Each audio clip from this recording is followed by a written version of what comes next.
ফাইন্নাল জান্নাতা হিয়াল মাওয়া।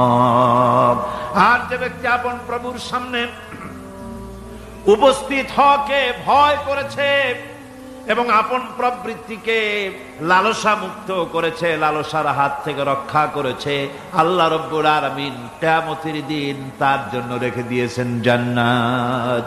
তার জন্য কোন জায়গা? জান্নাত। আমাদেরকে পরকাল ভিত্তিক জীবন যাপন যদি করি তাহলে কবরের জবাবগুলি খুব আসান হবে।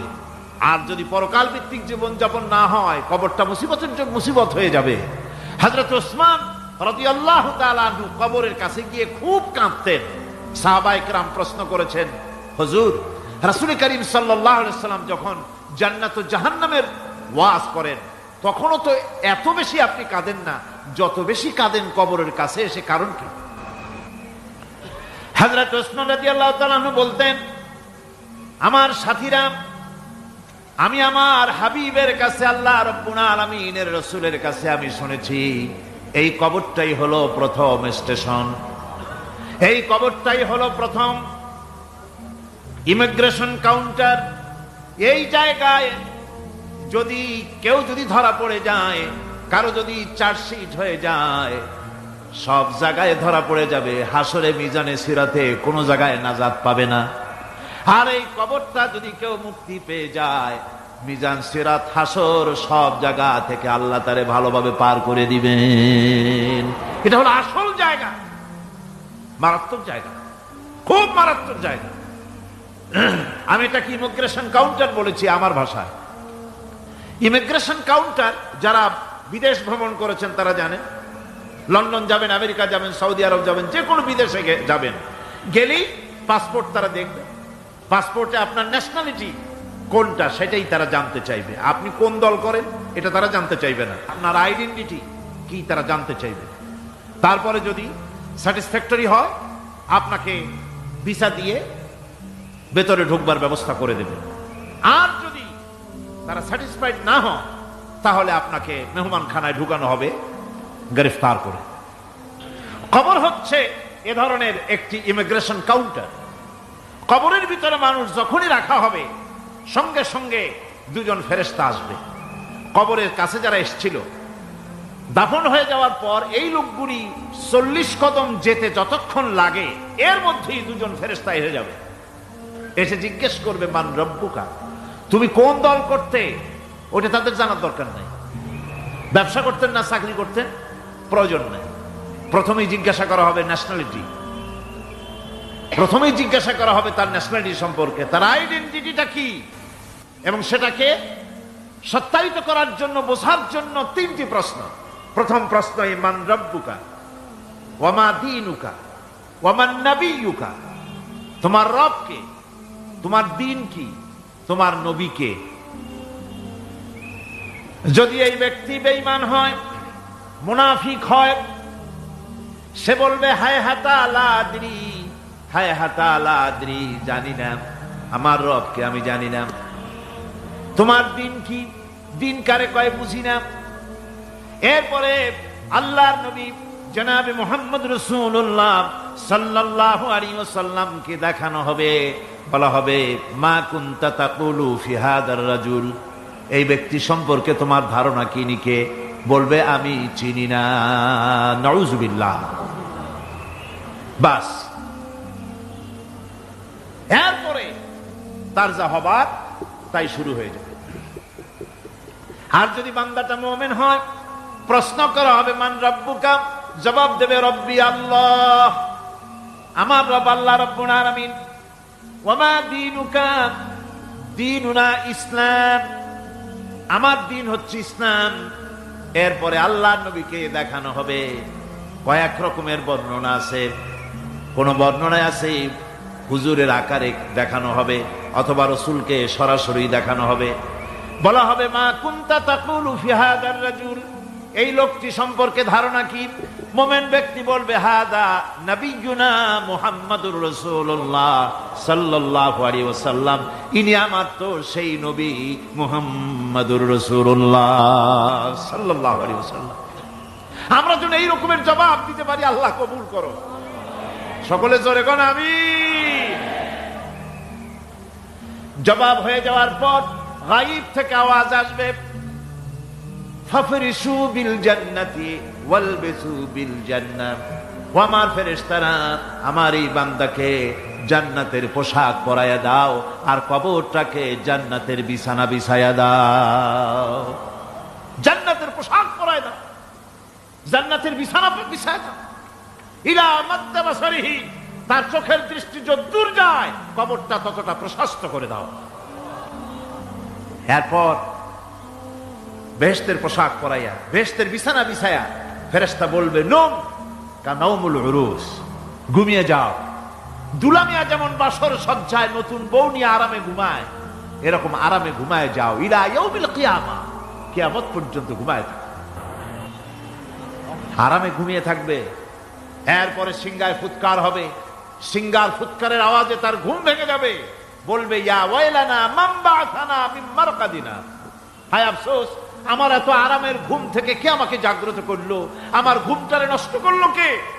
আওয়াজ আসবে, হাযা মা ওয়াদার রহমান ওয়া সাদাকাল মুরসালুন, এটা হচ্ছে রহমানের সেই ওয়াদা, আর মুরসালিনরা নবীরা সত্য কথাই বলেছিলেন, সেই কিয়ামত অনুষ্ঠিত হচ্ছে। আমার বন্ধুগণ, সেজন্য এই দুনিয়ার মোহে পড়ে থাকলে পরে দুনিয়ায় যারা অগ্রাধিকার দিবে দুনিয়াকে পরকালের তুলনায়, জবাব দিতে পারবে না কবরের ভিতরে গিয়া। আর যারা পরকালকে অগ্রাধিকার দিবে, দুনিয়ার চাইতে পরকালকে বেশি অগ্রাধিকার দেবে, আর আল্লাহর ভয় কলিজার ভিতরে রাখবে, কবরের জবাব সঠিকভাবে দিতে পারবে, কিয়ামতের দিন আল্লাহ রাব্বুল আলামিন তাদের জন্য জান্নাত দান করবেন। জোরে বলেন আমিন। দুনিয়াটা হচ্ছে দুনিয়া যেখানে আমরা আসি। আমি আগেই বলেছি, দুনিয়া হচ্ছে আদনা শব্দ থেকে এর উৎপত্তি হয়েছে, তুচ্ছ নিকৃষ্ট, এটার দাম নাই, এটার মূল্য নাই। হযরত ইবনে কাইয়িম রাহিমাহুল্লাহ নওয়ারাল্লাহু মারকাদাহু ওয়া জাআলাল জান্নাতা মাথওয়াহু, হযরত ইবনে কাইয়িম তিনি বলছেন, সুন্দর করে বলছেন দুনিয়া সম্পর্কে, মা মাযা ফিদ দুনিয়া আহলামুন ওয়া মা বাকিয়া মিনহা আমানি ওয়াল ওয়াক্তু বাইনাহুমা দায়ুন। মা মাযা ফিদ দুনিয়া আহলামুন, জীবনের যে অংশ ফেলে এসেছি সেটা আজ একটা স্বপ্ন। ওয়া মা বাকিয়া মিনহা আমানি, আর জীবনের যে অংশ সামনে বাকি আছে সেটা এখন একটা আকাঙ্ক্ষা। ওয়াল ওয়াক্তু বাইনাহুমা দায়ুন, আর এর মাঝখান থেকে সময় সব চলে যাচ্ছে। কত বড় কথা চিন্তা করেছেন? জীবনের যে অংশ ফেলে এসেছি তা আজকে স্বপ্ন, তা আজ কি বলেন? স্বপ্ন। আর সামনে যা আছে সেটা আকাঙ্ক্ষা, আর মাঝখান থেকে সময় সব চলে যাচ্ছে। এরপরে তিনি বলছেন, ওয়ামান ইয়াসহাবিদ দুনিয়া ইয়াকুন মিসলা কাবিদিন আলাল মাই খানাতুহু ফুরুজুল আসাবিঈ। দুনিয়াদারের অবস্থা হচ্ছে এই, কেউ যদি দুই হাতে পানি খামসায় ধরে, দুই হাতে কি ধরছে বলে? দুই হাতে পানি খামসায় ধরেছে, খুব মজবুত করে ধরেছে, 2 মুঠ পানি। বলেন থাকবে কতটুকু? কতটুকু থাকবে? 1 ফোঁটাও থাকবে না, কারণ তার আঙ্গুলের ফাঁক তার সাথে খেয়ানত করবে, আঙ্গুলের ফাঁক দিয়া পানিগুলি সব বেরিয়ে চলে যাবে। সুতরাং দুনিয়া যারা চায় তারা ঠিক পানি খামসায় ধরলে পানি যেমন হাতের ভেতর থেকে খেয়ানত করে চলে যায়, যারা দুনিয়া চায় দুনিয়াও তাদেরকে এভাবে ফাঁকি দিয়ে চলে যায়। তবুও দুনিয়ার মায়া মানুষের এত বেশি। আল্লাহর নবী বলেন, লাউ কানা লি ইবনি আদম ওয়াদিন মিন যাহাবিন লাহাব্বা ইয়াকুনা লাহু সানিন। এই পৃথিবীতে যদি কাউকে একটা মাঠ ভরে যদি সোনা দেওয়া যায়, লোকটা বলবে, রব্বুল আলামিন, আমি যদি আরেকটা মাঠ এরকম সোনা ভরা পেতাম। দ্বিতীয় আরেকটা মাঠ দেওয়া হলে আবার বলবে, যদি তৃতীয় আরেকটা মাঠ সোনা ভরে যদি পেতাম। নবীজি বলেন, ওয়ালা ইয়ামলাউ জাওফু ইবনু আদামা ইল্লা তুরাব। মানুষের পেট 3.5 হাত মাটি ছাড়া, কবরের মাটি ছাড়া মানুষের পেট ভরবে না। আরো চাই, আরো চাই, চাওয়ার কোনো শেষ নাই। মানুষ এভাবে করে দুনিয়ার মহব্বতে এমনি পাগল হয়ে যায়, শুধু দুনিয়ার মহব্বত, পরকালকে বেমালুম ভুলে যায়। আমি কিন্তু এই কথা বুঝাতে চাই নাই যে পরকালের মহব্বতে, পরকালের ভয়তে বা পরকালের জন্য দুনিয়া আপনি বাজার ঘাট, বেচা কিনা, ব্যবসা বাণিজ্য সবকিছু ভুলে যান, না তা নয়। ভুল বোঝার কোনো কারণ নাই। পরকালকে অগ্রাধিকার দিতে হবে, মানে দুনিয়াটা চিরস্থায়ী জায়গা নয়। চিরস্থায়ী হচ্ছে কোনটা? আখিরাত। চিল্লায় এখন কোনটা? সুতরাং এখানে যা করতে হবে, আখিরাতে জবাবদিহিমূলক জীবন যাপন করতে হবে। আপনি ব্যবসা করবেন, ওজনে কম দিতে পারবেন না। আপনি খাদ্যে ভেজাল দিতে পারবেন না, চুরি করতে পারবেন না, ডাকাতি করতে পারবেন না, জেনা করতে পারবেন না, বদমাশি করতে পারবেন না, মদ খেতে পারবেন না, সন্ত্রাসী হতে পারবেন না, হাইজ্যাকার হতে পারবেন না, চাঁদাবাজ হতে পারবেন না, মুনাফাখোর হতে পারবেন না, আপনি চোরা কারবারি হতে পারবেন না, ঘুষখোর হতে পারবেন না, সুদখোর হতে পারবেন না।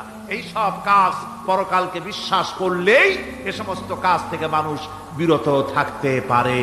কথা ঠিক কিনা? এটাই হচ্ছে। সুতরাং এই পৃথিবী থাকবে না, এটা কি চিরকাল থাকবে?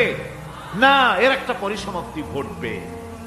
যেমন করে সারা বছর লেখাপড়া করার পর কলেজে, বিশ্ববিদ্যালয়, মাদ্রাসায়, হাই স্কুলে, সব জায়গায় সারা বছর লেখাপড়া করার পর যেমন পরীক্ষা দেওয়ার একটা দিন আসে, সারা বছর ব্যবসা করার পর হিসাব নিকাশ করার যেমন একটা সময় আসে, সারা মাস চাকরি করার পর বেতন পাওয়ার যেমন একটা দিন আসে, সারা জীবন চাকরি করার পর পেনশন পাওয়ার যেমন একটা সময় আসে, অনুরূপ ভাবে এই দুনিয়া যেদিন শেষ হয়ে যাবে, আল্লাহ নির্ধারিত সময় শেষ হয়ে যাওয়ার পর একটা সময় আসবে যখন আল্লাহ রব্বুল আলামিন সব শেষ করে দিবেন, লন্ড ভন্ড হয়ে যাবে, কিছুই থাকবে না। কোরআনে সব আল্লাহ বলে দিয়েছেন। আল্লাহ পাক বলেন এই পৃথিবীর সব কেমন ভাবে ধ্বংস হবে তার চিত্র আল্লাহ পাক কোরআনে কারিমে তুলে ধরেছেন। ইযাস সামাউ ফাতারাত ওয়া ইযাল কাওয়াকিবু তাসারাত ওয়া ইযাল বিহারু ফুজ্জিরাত ওয়া ইযাল কুবুরু বু'সিরাত। যখন আকাশসমূহ দীর্ণ বিদীর্ণ হয়ে যাবে, তারকাগুলি বিক্ষিপ্ত হয়ে ছিটকে পড়বে, আর সমুদ্রগুলি উচ্ছ্বসিত হয়ে পড়বে, কবরগুলি সব তার ভেতরে যা আছে উদ্গীরণ করে দেবে, তারকাগুলি স্থিমিত হয়ে যাবে। এরপরে সমস্ত আকাশগুলি কাতাইয়িস সিজিল্লিল কুতুব, কিতাবের পৃষ্ঠার মতো একটার পরে একটা ঠাস ঠাস করে পড়তে থাকবে, চূর্ণ বিচূর্ণ হয়ে ভেঙে চুরে একাকার হয়ে যাবে। পাহাড়গুলিকে উড়িয়ে দেওয়া হবে, চন্দ্র এবং সূর্য একাকার হয়ে যাবে। আল্লাহ রাব্বুল আলামিন বলেন ফাইদা বারিকাল বাসার ওয়া খাসাফাল কমার ওয়া জুমিআশ শামসু ওয়াল কমার। চক্ষু যখন বিস্ফারিত হয়ে যাবে, চাঁদ যখন তার আলো হারিয়ে ফেলবে, সূর্য যখন তার আলো হারিয়ে ফেলবে, চাঁদ আর সূর্য সব একাকার হয়ে যাবে, সেই সময়ের অবস্থাটা কি চিন্তা করো। মানুষ হয়রান হয়ে দৌড়াদৌড়ি করবে। ওয়াহুমিলাতিল আরদু ওয়াল জিবালু ফাদুক্কাতা দাক্কাতান ওয়াহিদা। জমিন এবং পাহাড়গুলির মধ্যে আল্লাহ রাব্বুল আলামিন সংঘর্ষ বাঁধিয়ে দিবেন, পাহাড়গুলি ভেঙে চুরে টুকরা টুকরা হয়ে যাবে, পাহাড়গুলি উঁচু করে জমিনের উপরে আছাড় মেরে আল্লাহ রাব্বুল আলামিন ভেঙে চুরে চুরমার করে দিবেন। সুবহানাল্লাহ।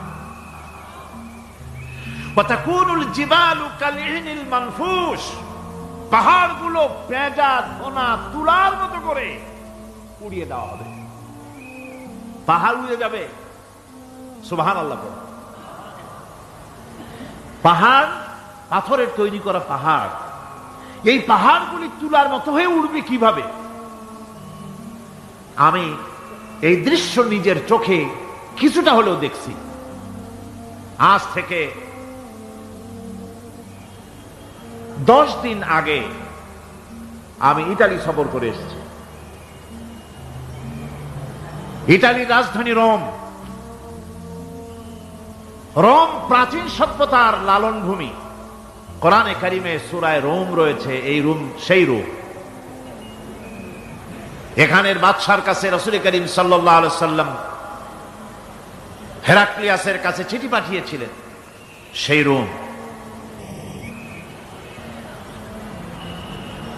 12 থেকে 15,000-এর মতো বাংলাদেশি মুসলমান সেখানে আছে। জুমার দিন, যেদিন আমি গেলাম তার পরের দিনই জুমা ছিল। জুমার নামাজ পড়লাম ভ্যাটিকানের কাছেই, বিশাল মসজিদ, ইউরোপের ভিতরে সবচাইতে বড় মসজিদ এটা। রোম ইসলামের দুশমনদের রাজধানী।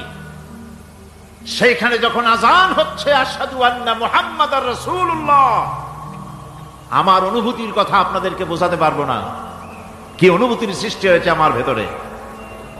ভ্যাটিকানের পোপ এক পাশে, কিছু দূরেই ভ্যাটিকান, ওটা হচ্ছে গোটা পৃথিবীর সমস্ত খ্রিস্টানদের কাবা, ভ্যাটিকান। তার পাশেই বিশাল মসজিদ, সেখানে নামাজ পড়লাম। চিন্তার ভেতরে আসলো আল্লাহ রাব্বুল আলামিন তার হাবিবের নাম, তার তাওহীদ, তার রিসালাতকে কিভাবে বিশ্বময় ছড়িয়ে দিলেন। আবু জাহেল চাইছিল মুহাম্মদ সাল্লাল্লাহু আলাইহি ওয়াসাল্লামকে স্তব্ধ করে দেবে মক্কার জীবনেই। কত বদনাম, সাহের, কাহেন, কাযযাব, শায়ের, নাউযুবিল্লাহি মিন যালিক, কত গালাগালি করলো। আর আল্লাহ শুনালেন, হাবিব চিন্তার কোনো কারণ নাই, ওয়া রাফা'না লাকা যিকরাক, আমি আপনার প্রশংসা বিশ্বময় ছড়িয়ে দেব। সুবহানাল্লাহি ওয়া বিহামদিহি। রোম প্রোগ্রাম শেষ করে আমাকে তারা নিয়ে গেল, যেটা আমি বলছি সফর কাহিনী শোনাবার সময়টা না, যেহেতু এর সঙ্গে প্রাসঙ্গিক সেজন্য বলছি। পাহাড় কেমনে তুলার মতো হয়ে উঠবে তার নজির দেখেছি। রোম শহর থেকে 300 মাইল দূরে, 300 কিলোমিটার দূরে নেপোলিয়ান বোনাপার্ট তার বাড়ি, এবং ওটা তার নামই একটা প্রভিন্স। ভূমধ্য সাগরের পারে ভিসুভিয়াস, পৃথিবীর সবচাইতে বড় আগ্নেয়গিরি, সেটা দেখাতে নিয়ে যাওয়া হলো আমাকে। যে পাহাড়টা পৃথিবীর মাটি থেকে তার চূড়া হচ্ছে 3 মাইল উঁচু, এর 2 মাইল গাড়িতে করে ঘুরে ঘুরে যাওয়া যায়, এরপর আর গাড়িতে যাওয়া যায় না, বাকিটুকুন যেতে হবে হেঁটে হেঁটে। পাহাড়ের উপরে অক্সিজেন কম, বেশ কষ্ট হচ্ছিল উঠতে। জীবনে প্রথম পাহাড়ে চড়েছি, জাবালে নূর, রাসূল করিম সাল্লাল্লাহু আলাইহি সাল্লামের উপরে যেখানে ওহী হয়েছিল সর্বপ্রথম। পাহাড় চড়ার একটা অভিজ্ঞতা ওখান থেকে আমার কিছুটা হয়েছিল। খুব কষ্ট হলো বাকি 1 মাইল উঠতে। যখন ভিসুভিয়াসের একদম শীর্ষে চলে গেছি, সেখানে গিয়ে আমার সাথে 15-20 জন লোক ছিল। আমি নিজে আল্লাহু আকবার বলে আমার গলা থেকে আওয়াজ বেরিয়ে গেল। আমি দেখতে পেলাম ভিসুভিয়াসের শীর্ষে বিশাল গর্ত। আমার মনে হয় গর্তটা এই মাঠের 1/4 হবে, এই মাঠের 1/4 হবে গর্তটা। সেই গর্তটার গভীরতা হচ্ছে 1.5 কিলোমিটার। এইখান থেকে পাথরগুলি উত্থিত হয়েছে, আগ্নেয়গিরি পাথর আগুনে গলে লাভা হয়ে এগুলি পাহাড় বেয়ে উপচে পড়েছে, চতুর্দিকে 12 মাইল ছড়িয়ে গিয়েছে। আমরা সেখান থেকে নেমে এলাম। একটু কিছু দূর গিয়েই সেখানে হলো পম্পেই শহর। এই পম্পেই শহরটা হচ্ছে ঈসা আলাইহিস সালামের জন্মের 2000 বছর আগে এই শহর তৈরি হয়। ঈসা আলাইহিস সালামের জন্মের 179 বছর পর ভূমিকম্প হয়। সেই ভূমিকম্পে গোটা পম্পেই শহরটা পৃথিবীর মানুষের চোখের আড়াল হয়ে যায়, ধ্বংস হয়ে যায়, মাটির তলায় হারাপ হয়ে যায়। আজ থেকে 200 বছর আগে মাটি খনন করতে গিয়ে এই শহর আবিষ্কৃত হয়। পুরা শহরটা খুঁড়ে তারা বের করেছে। 180 হেক্টর জমিনের উপরে এই বিশাল শহর। ঘুরে ঘুরে দেখলাম, গাড়ি চলে না সেখানে, পায়ে হেঁটে দেখতে হলো। প্রশস্ত রাস্তা। আজ থেকে 4000 বছর আগের মানুষেরা রাস্তা বানাতে জানতো পাথর দিয়ে, এবং রাস্তার দুধারে তাদের ছিল ফুটপাত, পানির ব্যবস্থা, নগরায়নের সব রকমের সুযোগ সুবিধা। তারপরে সেখানে বিচারালয়, এরপরে দোকানপাট, বাজার ঘাট সবকিছুর ব্যবস্থা রয়েছে। বিশাল বিশাল পাথরগুলি দিয়ে পিলার তৈরি করা। ভাবলাম এই পিলারগুলি, এই পাথরগুলি তারা কিভাবে ক্রেন ছাড়া এত উপরে উঠালো কি করে, আমার মাথায় আসলো না। পাথর কেটে কেটে সুন্দর সুন্দর অঙ্কন শিল্প তারা করেছে। এরপরে ঘুরতে ঘুরতে বাদশার রাজার বাড়িতে গিয়ে ঢুকলাম। সেখানে গিয়ে দেখলাম উলঙ্গ এত মূর্তি পাথরের তৈরি করা। পাথর কেটে কেটে দেওয়ালে যৌন যৌন মিলনের এমন কোন অশ্লীল ছবি নাই যা তারা সেখানে তৈরি করে নাই। উলঙ্গ মূর্তি আর উলঙ্গ যৌন মিলনের অসংখ্য ছবি দিয়ে এই এলাকা ভরা। তখন আমি বুঝলাম আল্লাহর গজব হওয়ার কারণটা কি, এই শহরটা মাটির নিচে হারাম হয়ে যাওয়ার কারণটা কি। আল্লাহ পাক জেনা ব্যভিচার যে দেশে বেশি হয় আল্লাহ পাক বরদাস্ত করেন না। দুশ্চরিত্র যে দেশের মানুষ দুশ্চরিত্র হয়ে যায়, জেনা ব্যভিচার বেশি হতে থাকে, আল্লাহ হারাম করে দেন, গজব দেন। এই গজব এক এক সময় এক এক রকমের হয়ে আসে। কখনো মাটির নিচে দাবায় দেন, কখনো মহামারী, কোন দেশে কলেরা, কোন দেশে জলোচ্ছ্বাস, কোথাও ভূমিকম্প, আর সর্বশেষ এই জেনা ব্যভিচারের জন্য আল্লাহ পাকের চূড়ান্ত এই যৌনতার অশ্লীলতার জন্য চূড়ান্ত গজব বর্তমান বিশ্বের জন্য এইডস। আল্লাহ পাক এই গজব দিয়েছে। বন্ধুগণ, আমি সেই জায়গা, আমি সেখানে যা দেখলাম যে আল্লাহ পাক পাহাড়গুলিকে কিভাবে উড়াবেন এটা অস্বীকার করার কোনো উপায় নাই। বিশ্বাস তো করতামই, তবে হযরত ইব্রাহিম আলাইহিস সালাম যেমন বলেছিলেন, রব্বি আরিনি কাইফা তুহিল মাউতা, আয় আল্লাহ তুমি মরাকে জিন্দা করবা কেমনে? আল্লাহ পাক বললেন আওয়ালাম তুমিন, তুমি বিশ্বাস করো না? ইব্রাহিম আলাইহিস সালাম বললেন বালা, অবশ্যই বিশ্বাস করি, ওয়ালাকিন লিয়াতমাইন্না কলবি, যদি চোখে দেখতাম তাহলে আমার অন্তরাত্মা খুব ঠান্ডা হতো।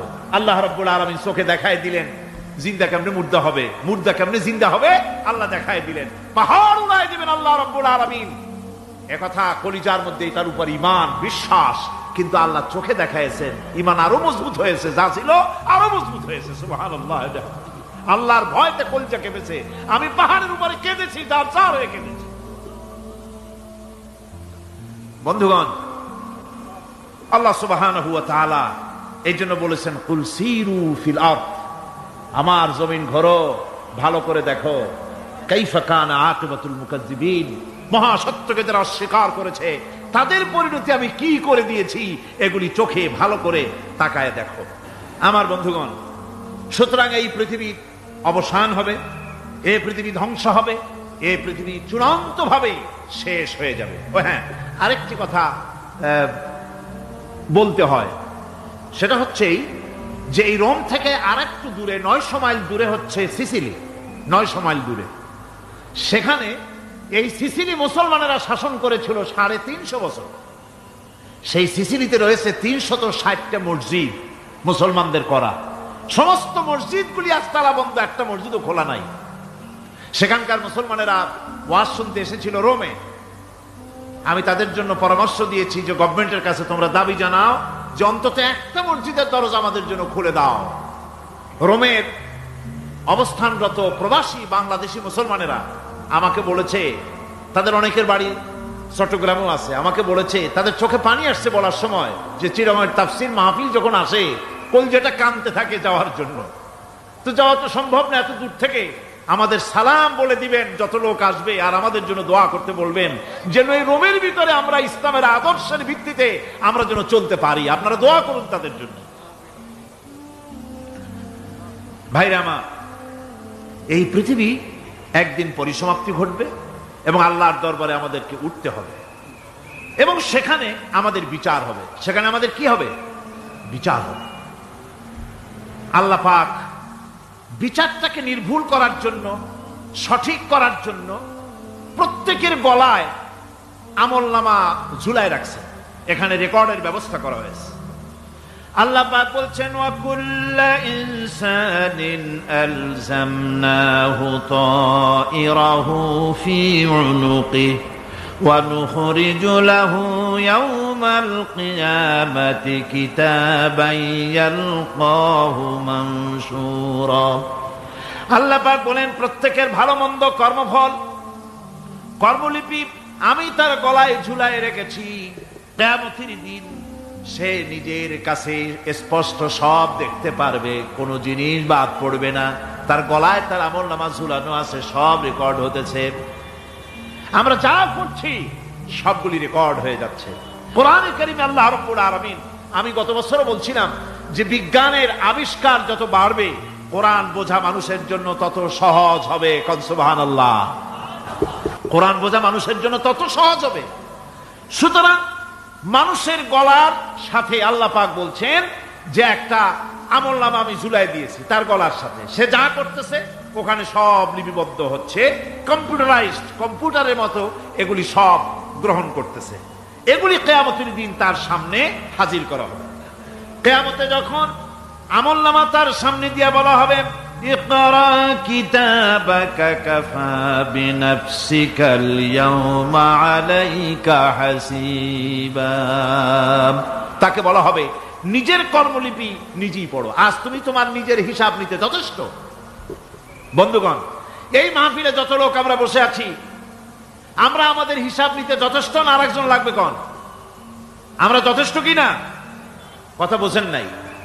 আমি বলতে চেয়েছি এটা, আমরা যদি এখন চোখ বুঝে চিন্তা করি যে পিছনের জীবনে কি করেছি, মনে পড়বে নাকি পড়বে না? বলেন সবাই, পড়বে কি পড়বে না?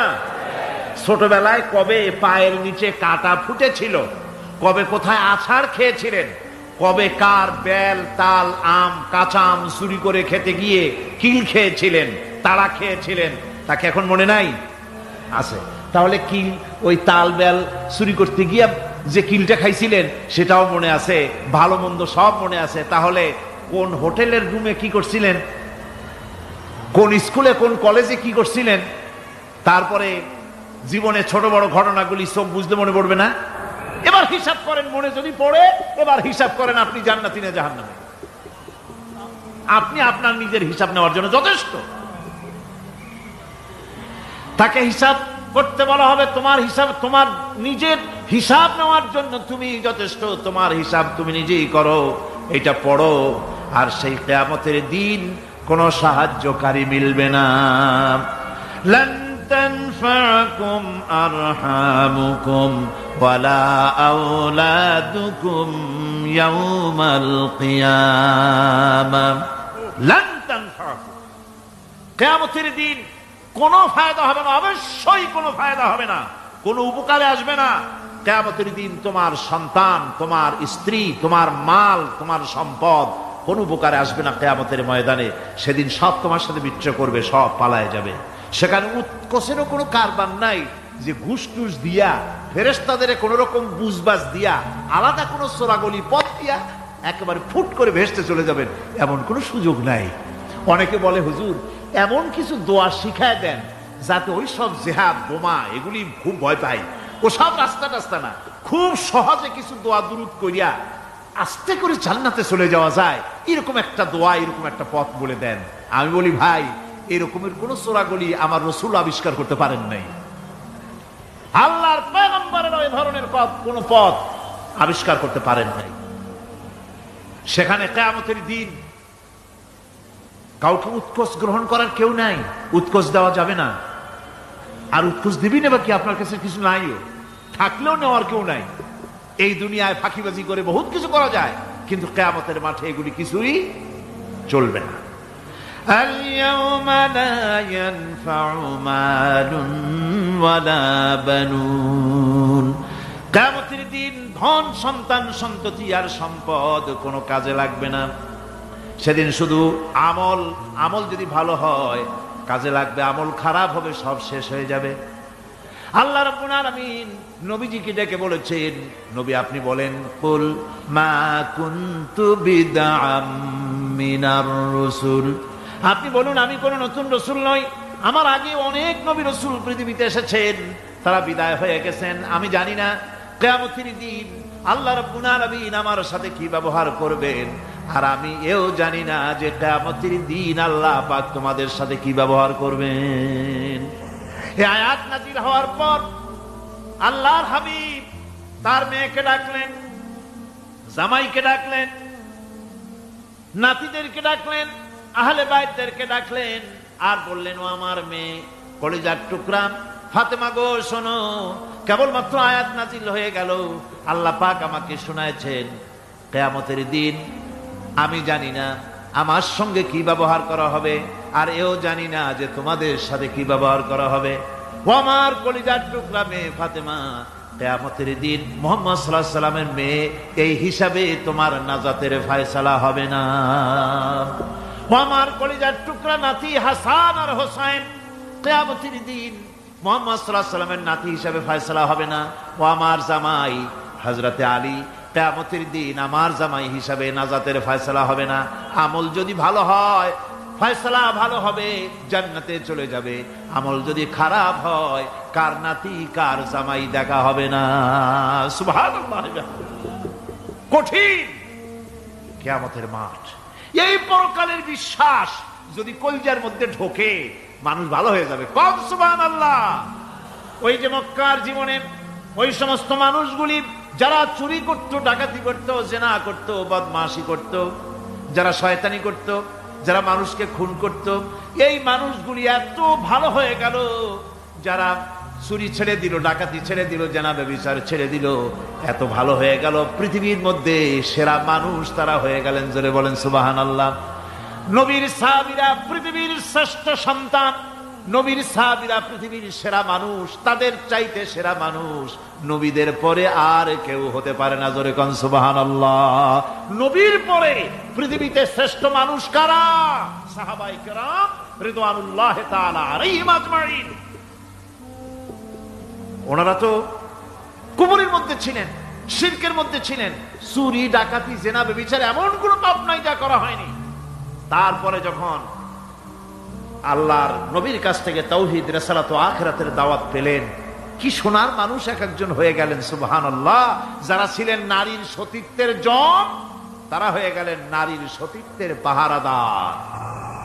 যারা মানুষের মাল চুরি করত, ডাকাতি করত, তারা রাতভর মানুষের মালের পাহারা দিল, মানুষের রক্তের পাহারা দিল। সুবহানাল্লাহ বিহামদি।